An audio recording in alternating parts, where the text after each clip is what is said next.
यह कहानी मार्क नाम के एक बंदे की है जो किसी जमाने में आर्म रेसलिंग किया करता था, लेकिन करेंटली मार्क अमेरिका के एक पब में बाउंसर की जॉब करता है, जहां उसकी मुलाकात एक पुराने सहयोगी दोस्त किम से होती है, जो उसे आर्म रेसलिंग करने के लिए फोर्स करता है। लेकिन मार्क की दिलचस्पी इसमें नहीं होती, लेकिन किसी तरह किम उसे मना लेता है रेसलिंग के लिए और वह उसे आर्म रेसलिंग की ओर ले जाता है, जहां लोग आर्म रेसलिंग पर सट्टा खेल रहे होते हैं। मार्क को जिसके साथ आर्म रेसलिंग करना है वह अभी तक किसी से भी नहीं हारा था, जहां वह बंदा मार्क की खिल्ली उड़ाता है और कहता है कि इस मोटे पर कोई अपना दांव भी लगाएगा क्या, और यह कहकर वह हंस रहा होता है। तभी मार्क का दोस्त किम कुछ पैसे निकालकर मार्क के लिए खेलता है। अब वक्त आता है फैसले का। दोनों अपने हाथों का दम लगाते हैं, जहां वह बंदा चाहकर भी मार्क के हाथ को हिला नहीं पाता, लेकिन मार्क काफी आसानी से उसे हरा देता है और हमें पता चलता है कि मार्क अपने समय का काफी बेहतरीन आर्म रेसलर था।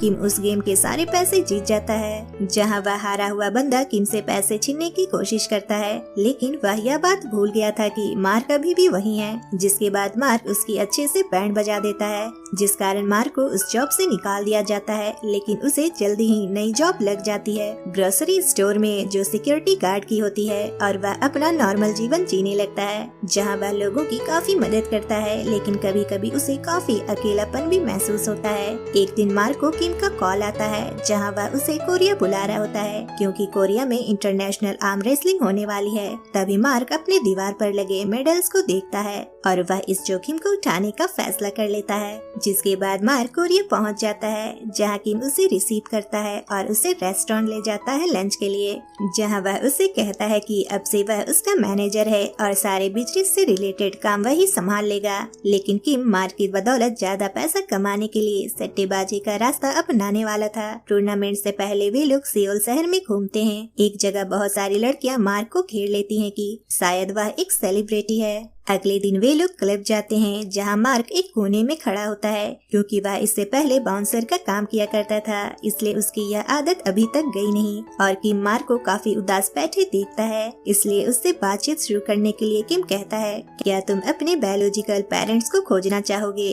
क्योंकि मार्क ऑर्फन में पला बढ़ा था, इसलिए मार्क को किसी से भी मिलने में दिलचस्पी नहीं है। जिसके बाद किम उसे होटल के पास छोड़ जाता है, जहाँ मार्क रुकने वाला है, और हमें पता चलता है कि वह एक लव होटल है। मार्क अपने बिस्तर पर सो नहीं पाता, क्योंकि वह वाइब्रेट कर रही होती है, जो काफी ऑकवर्ड होता है। लेकिन तभी उसे किम का एक गिफ्ट मिलता है, जिसमें एक फोन होता है और उसमें उस जगह का लोकेशन होता है, जहां मार्क के बायोलॉजिकल पेरेंट्स रहते हैं। वहीं दूसरी ओर किम एक गैंगस्टर मिलीनियर यू के पास लोन लेने के लिए पहुंच जाता है और वह मार्क को स्पॉन्सर करने की डील देता है, लेकिन वह गैंगस्टर किम को उल्टा लटका देता है उसे बिना पूछे बात करने के लिए। लेकिन किम मार्क की उस रेसलिंग का वीडियो दिखाता है और वह देखकर वह गैंगस्टर काफी खुश होता है और उसे स्पॉन्सर करने के लिए तैयार हो जाता है, लेकिन एक शर्त पर, उसके ऑर्डर देने पर ही वह जीतेगा या फिर हारेगा।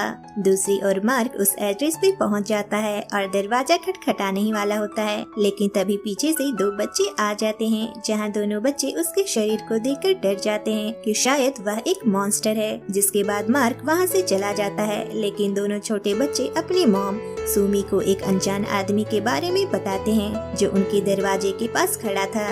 जिसके बाद उनकी मॉम खिड़की से देखती है और वह मार्क को जाते हुए देखती है। सुमी एक कपड़े की दुकान की मालकिन होती है, जहां उसका बिजनेस भी कुछ अच्छा नहीं चल रहा होता, और वह यू गैंगस्टर की भी कर्जदार होती है, जो उसे हमेशा परेशान किया करता था। एक दिन सुमी यू और मार्क को एक होटल में जाते हुए देखती है, जहाँ की मार्क को यू से इंट्रोड्यूस करने के लिए लाया था, ताकि वह अपने हुनर का जलवा दिखा सके। जहाँ एक और अमीर बाप की बिगड़ी औलाद होती है, जिसका नाम चिंग होता है, और वह भी उस पर अपने पैसे लगाना चाहता है। जिसके बाद मार्क का मुकाबला एक नेवी ऑफिसर के साथ आर्म रेसलिंग कराया जाता है, जहाँ फिर से मार्क अपने बिना किसी मेहनत के उसे आराम से हरा देता है। उसका यह कारनामा देखने के बाद मार्क और किम को एक 5 स्टार होटल में कमरा दिया जाता है, जहाँ किम को अगले मैचों की जानकारी दी जाती है कि उसे अपना पहला मैच जीतना है और दूसरा मैच हारना है। जिसके बाद किम किसी तरह मार्क को मैनिपुलेट करके सेकंड मैच हारने के लिए मना लेता है और मार्क भी मान जाता है।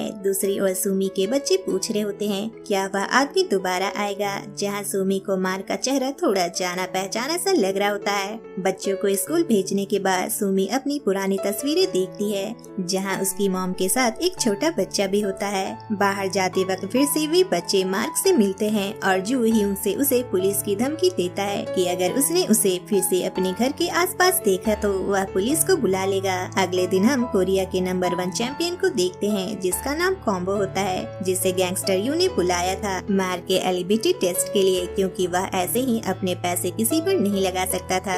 क्लब में बहुत सारे लोग होते हैं और वहाँ पर सुमी भी होती है। तभी मार्क के सामने एक 7 फीट लंबा कॉम्पिटिटर आता है, लेकिन जबरदस्त ताकत लगाने के बाद भी मार्क की जीत हो जाती है।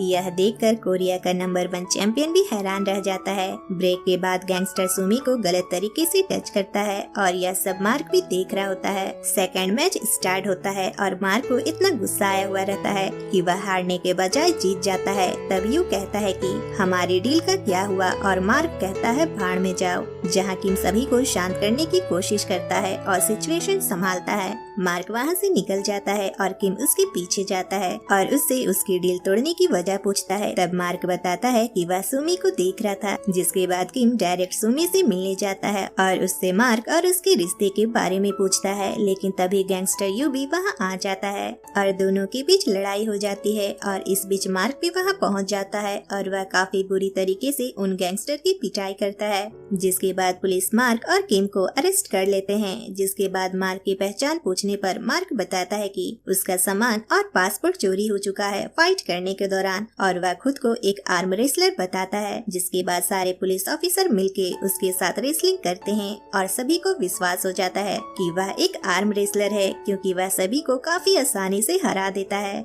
लेकिन तभी सुमी वहाँ पहुँच जाती है और वह मार्क के बचपन की फोटो देखती है और बताती है कि वह उसका सौतेला भाई है। उसकी मदर की बहुत पहले ही मौत हो चुकी है। यह सब जानकर मार्क सुनकर समझ नहीं पा रहा होता। जिसके बाद मार्क को छोड़ दिया जाता है। जिसके बाद दोनों बच्चे उसे अपनी फैमिली का हिस्सा बनाने की कोशिश करते हैं और उसे अपने घर पर इनवाइट करते हैं और दोनों बच्चे उसके साथ खेलते हैं, क्योंकि वह काफी बड़ा होता है। अगले दिन कुछ कॉलेज के बच्चे सुमी के घर के बाहर माल फूक रहे होते हैं। सुमी के कहने के बाद भी वे लोग उसकी परवाह नहीं करते। लेकिन जैसे ही मार्क वहाँ आता है, जिसके बाद वे लोग माफी मांगते हुए वहाँ से पतली गली से निकल लेते हैं। अगले दिन गैंगस्टरियों के लोग आते हैं अपना पैसा मांगने और उसी समय मार्क अपना सामान लेकर वहाँ से जाने ही वाला होता है, क्योंकि वह परिवार के लिए बोझ नहीं बनना चाहता। जिसके बाद उसे एहसास होता है कि उसे सुमी को यू के कर्ज के चंगुल से बाहर निकालना है, इसलिए उसे उसके साथ रहना होगा। और वे लोग कुछ दिन काफी मजे करते हैं, एक साथ खाते हैं, पीते हैं और खेलते हैं। ऐसा लगता है वे लोग एक साथ काफी हैप्पी फैमिली है। सुमी को बिजनेस और अपने दोनों बच्चों को संभालने में काफी मुश्किलें होती थी और उसका घर भी काफी बिखरा हुआ रहता था। लेकिन एक दिन वह आकर देखती है कि उसका सारा सामान अपनी सही जगह रखा हुआ है और साथ ही उसके बच्चे भी काफी हैप्पी हैं। दूसरी ओर पैसे की कमी के कारण किम को काफी मुश्किलें हो रही होती हैं। बच्चों के साथ मार्क को खेलते देखकर किम को आइडिया आता है क्यों ना मार्क के लाइफ पर एक डॉक्यूमेंट्री बनाई जाए, और वह एक ब्रॉडकास्टिंग कंपनी में अपने दोस्त से बात करता है, जहां की मार्क की जिंदगी के बारे में बताकर सिंपैथी के जरिए लोगों से कुछ पैसे कमाने की प्लानिंग करता है, जहां मार्क भी इस बात से सहमत हो जाता है। जिसके बाद मार्क और उसकी फैमिली एक चैरिटी इवेंट में जाती है, जहां कोरिया का नंबर 1 चैंपियन भी आया होता है और वह भी चैरिटी के लिए बच्चों के साथ रेसलिंग कर रहा होता है। तभी मार्क और चैंपियन दोनों एक साथ रेसलिंग करते हैं और मार्क काफी मुश्किलों के बाद भी उसे हराने में कामयाब होता है और यह ब्रेकिंग न्यूज होती है। हालांकि यह मैच फ्रेंडली होता है। जिसके बाद मार्क की बायोग्राफी पब्लिश की जाती है और उस पर भी काफी अच्छा रिस्पांस मिलता है और वह काफी अच्छी हिट साबित होती है, जिस कारण उनके पास एक अच्छा खासा अमाउंट आ जाता है। अब बच्चों को अंकल मार्क से और भी ज्यादा लगाव हो जाता है। एक दिन स्कूल छोड़ते वक्त मार्क के ऊपर एक लेडी भद्दे कमेंट्स करती है, लेकिन उसके बदले जो कहती है कि मेरे अंकल चैंपियन हैं और वह इस बार नेशनल चैंपियनशिप मेरे लिए जीतने वाले हैं, और वह मार्क से प्रॉमिस लेती है कि उन्हें मेरे लिए उस चैंपियनशिप को जीतना ही होगा। अगले दिन हम किम के फादर को देखते हैं, जो एक बूढ़ा व्यक्ति होता है जो जीने खाने के लिए अभी भी काफी मेहनत कर रहा होता है, जहाँ किम मार्क को बताता है कि वह इतना ज्यादा पैसा क्यों कमाना चाहता है, क्योंकि वह अपने फादर को एक अच्छा जिंदगी देना चाहता है ताकि उन्हें काम न करना पड़े। जहाँ एक दिन जू मार्क को उसकी मदर की ईमेल्स दिखाता है जो वह रोज किसी को भेजा करती थी। इन ईमेल्स को पढ़ने के बाद मार्क को पता चलता है कि उसकी मदर बहुत दुखी थी। अपने बेटे को ऑर्फन भेजने के लिए उन्होंने सारी जिंदगी अपनी मन की बात एक ईमेल एड्रेस पर लिखकर भेजी थी, यह सोचकर कि शायद उनका बेटा एक दिन यह ईमेल पढ़े, जहां वह लिखती है जब मार्क उनके साथ था तो उनकी फाइनेंशियल कंडीशन बिल्कुल भी अच्छी नहीं थी और वह एक वक्त का भी खाना अफोर्ड नहीं कर पा रही थी। इसलिए मार्क के अच्छे जीवन के लिए वह उसे ऑर्फन छोड़ जाती हैं। यहाँ तक कि वह मरते वक्त भी अपनी आखिरी इच्छा अपने बेटे से मिलने का जताती है। और तो और उसे यह भी पता चलता है कि सुमी उसकी सौतेली बहन नहीं है, बल्कि सुमी के मदर और फादर मर चुके थे, इसलिए मार्क की मॉम ने उसे गोद ले लिया था। यह सुनकर उसका तो दिमाग ही घूम जाता है कि इतनी बड़ी बात सुमी ने मुझे नहीं बताया। जिसके बाद वे सभी मार्क की मदर की कब्र पर जाते हैं, जहां मार्क सुमी से उसकी सच्चाई पूछता है और उससे यह सब झूठ छुपाने के लिए उससे बहुत नाराज भी होता है और अपने अमेरिका जाने की तैयारी करता है। यह सुनकर किम उसे रोकता है और कहता है एक हफ्ते में रेसलिंग की कंपटीशन है और तुमने अभी तक अपना नाम भी नहीं लिखाया। लेकिन फ्रस्ट्रेट हुआ मार्क कहता है कि तुम अपने दोस्त का पैसों के लिए कब तक फायदा उठाओगे। यह कहकर मार्क वहाँ से चला जाता है। दूसरी ओर हम देखते हैं कि कोरिया का चैंपियन कॉम्बो अपने चैंपियनशिप के लिए प्रैक्टिस कर रहा है और दूसरी तरफ गैंगस्टर यू एक क्रिमिनल को हायर करता है जो काफी अच्छा रेसलर है और वह जिसके साथ भी रेसलिंग करता है वह उसका हाथ तोड़ देता है। लेकिन वह कई बार गिरफ्तार भी हो चुका है क्योंकि वह अपनी पावर बढ़ाने के लिए ड्रग्स का भी इस्तेमाल करता है। लेकिन किसी तरह मार्क अपना गुस्सा शांत करता है और वह अपनी ट्रेनिंग पर लग जाता है और वह अनलिमिटेड ट्रेनिंग करता है जिसमें वह एक कार को अपने एक हाथ से ही खींच लेता है। अब टूर्नामेंट का भी दिन पहुंच चुका है और तीनों रेसलर तैयार हैं, जहां वे तीनों ही रेसलर तीन अलग अलग ग्रुप में जाते हैं और वे तीनों ही अपने ग्रुप में सभी की हालत पतली कर डालते हैं। जिसके बाद चैंपियन और क्रिमिनल जीतकर सेमीफाइनल में पहुंच जाते हैं और सारे सट्टेबाज अपना पैसा उस क्रिमिनल पर लगा रहे होते हैं। लेकिन इन्वेस्टर थोड़ा डरे हुए थे क्योंकि मार्क भी इसी तरह खेल रहा था और वह लोग मार्क की ताकत को भी पहचानते थे। जिसके बाद चिंग युंग को भरोसा दिलवाता है कि उसके द्वारा लाया गया वह क्रिमिनल ही जीतेगा। जिसके बाद गैंगस्टर यू किम से मिलता है और उसे $2 लाख देने की पेशकश करता है ताकि मार्क सेमीफाइनल में हार जाए। किम पैसे ले लेता है और मार्क को बताने जाता है, लेकिन मार्क साफ साफ मना कर देता है, जहां किम कहता है यह पैसा उनके सारे कर्जों को चुका देगा और उन्हें एक नया जीवन जीने का मौका देगा। लेकिन मार्क कहता है इन सब से बढ़कर मेरा प्रॉमिस है जो उसने अपनी भतीजी से किया था, जहां उसकी रेसलिंग कॉम्बो से होती है जो करंट चैंपियन होता है और वह मार्क के साथ काफी तगड़ा मुकाबला करता है।